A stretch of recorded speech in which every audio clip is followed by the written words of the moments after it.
typically they either had a table of settings for certain subjects at certain sun angles, or it was usually presented as a wheel or a circle, a clock face if you like, where for a given shutter speed they would have a series of apertures around the sides of the dial instead of 1, 2, 3 o'clock, etc. But how were the necessary adjustments made so they could be sure of obtaining the correct exposures? They had a lot of practice so they could feel what the setting was, because once on the moon, on the lunar surface, in the dress, in the life support system, you couldn't see the camera. They couldn't bend their head that far down to see the scales. Maybe they could see the aperture scale, which was in the front, but not the rest. They had no viewfinder, they had to aim by moving their body.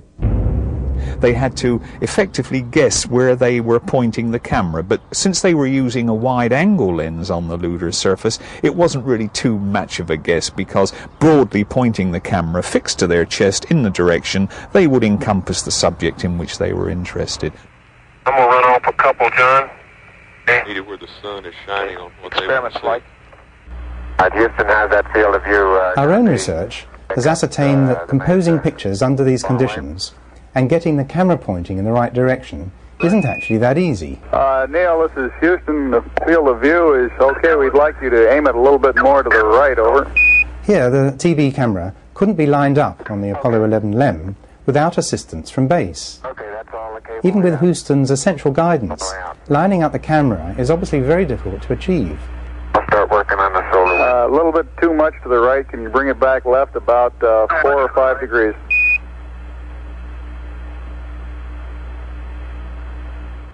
Roger, you look okay as far as distance goes, Neil, and we'll line you up again when you finish the panorama. You're going too fast on the panorama sweep. You're going to have to stop for a final orientation. We'd like it to come left about 5 degrees, over. So we wonder how they managed to take such good, well-composed, studio-quality pictures using the lunar hasselblad without a viewfinder and without Houston to guide them when lining up the camera. Back to the right about half as much. Okay. Okay, that looks good there, Neil. Was it intended that they should change lenses, filters and magazines outside, with the potential of dropping them into the dust, rendering them unusable?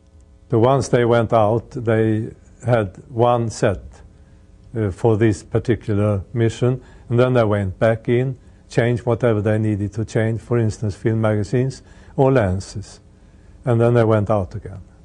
Okay, Houston, I'm going to change lenses on you. Roger, Neil. But going inside each time is not what actually happened. These operations took place outside the LEM.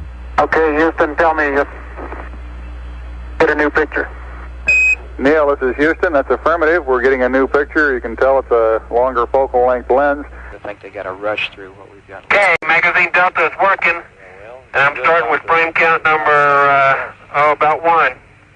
Okay. There was always a problem with these things, remember, because they were wearing these very awkward gauntlets. These already difficult manipulations of the camera equipment, like this and this. Wearing these pressurized gauntlets, it would have been virtually impossible to bend the fingers and grab hold of a magazine slide, change lenses or whatever else. There were no oversized tabs on the camera to make adjustments, and only normal size scales. The gloves were built that they couldn't grip anything smaller than about an inch.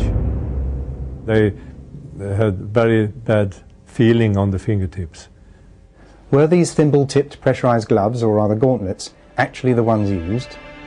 In the TV footage, these gauntlets look totally unpressurized and more like sturdy gardening gloves. Using unpressurized gardening-type gloves would explain how the astronauts in the TV coverage managed to manipulate the hasselblad and imaging equipment.